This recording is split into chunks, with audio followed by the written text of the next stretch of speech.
যে কোনো ছেলে অথবা মেয়ে একে অন্যকে যদি পছন্দ করেন, ভালো লাগে এবং তারা কোনো প্রকার সম্পর্কে জড়ানো ছাড়া শুধুমাত্র আল্লাহর কাছে দোয়া করেন সেই কাঙ্ক্ষিত এবং পছন্দ হওয়া মানুষটিকে পাওয়ার জন্য, তার সঙ্গে বিবাহ যেন আল্লাহ রাব্বুল আলামিন সহজ করে দেন, ব্যবস্থা করে দেন, এরকম দোয়া করা তাদের জন্য জায়েজ আছে কি না।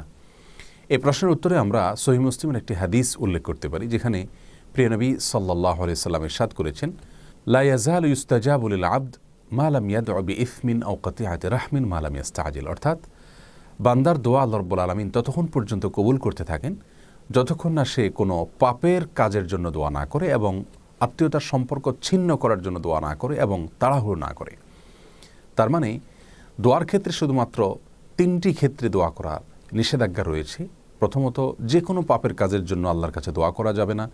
দ্বিতীয়ত, আত্মীয়তার সম্পর্ক ছিন্ন করার জন্য আল্লাহর কাছে দোয়া এবং প্রার্থনা করা যাবে না। এবং তৃতীয়ত, দোয়ার ক্ষেত্রে তাড়াহুড়ো করা যাবে না। এই তিনটি ছাড়া যে কোনো দোয়া আল্লাহর কাছে পেশ করা যেতে পারে। এ হাদিসের আলোকে আমরা বলতে পারি যে সুনির্দিষ্ট করে কাউকে জীবনসঙ্গী হিসাবে পাওয়ার জন্য আল্লাহ রাব্বুল আলামিনের কাছে দোয়া করাতে ইসলামী শরিয়ার দৃষ্টিকোণ থেকে মৌলিকভাবে কোনো বাধা নেই, এভাবে দোয়া করা যেতে পারে। তবে ইসলামী শরিয়া সেক্ষেত্রে একজন মুসলিমকে পরামর্শ দেয় তিনি যেন আল্লাহর কাছে কিছুটা শর্ত জুড়ে দিয়ে কোনো নির্দিষ্ট ব্যক্তিকে জীবনসঙ্গী হিসাবে পাওয়ার দোয়া করেন।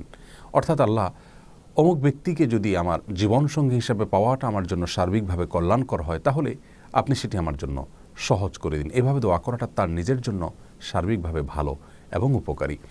আল্লাহ রাব্বুল আলামিন কোরআনে কারিমে বলেছেন, ওয়াসা আন তুহিব্বু শাইআন ওয়া হুয়া কুরহুল লাকুম। তোমরা অনেক কিছুকে দুনিয়াতে পছন্দ করো, নিজের জন্য কল্যাণকর মনে করো, অথচ সেটা তোমার জন্য কল্যাণকর নয়, যা তুমি জানো না। এছাড়া সহিহ বুখারীর একটি হাদিসে প্রিয় নবী সাল্লাল্লাহু আলাইহি সাল্লাম আমাদেরকে ইস্তেখারার শিক্ষা দিয়েছেন, যার অর্থ হলো দুনিয়াবি যে কোনো কাজে আল্লাহর কাছে মঙ্গল এবং কল্যাণ কামনা করে নেওয়া।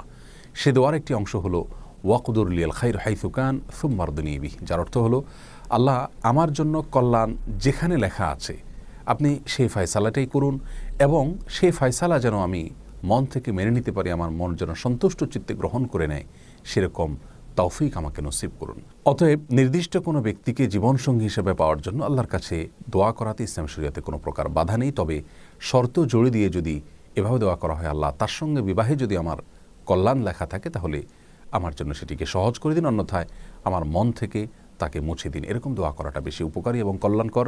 আর কোন অবস্থাতেই তার সঙ্গে হারাম সম্পর্কে জড়ানোর বিষয়ে আল্লাহর কাছে দোয়া করা যাবে না, তাহলে সেটি গুনাহের কারণ।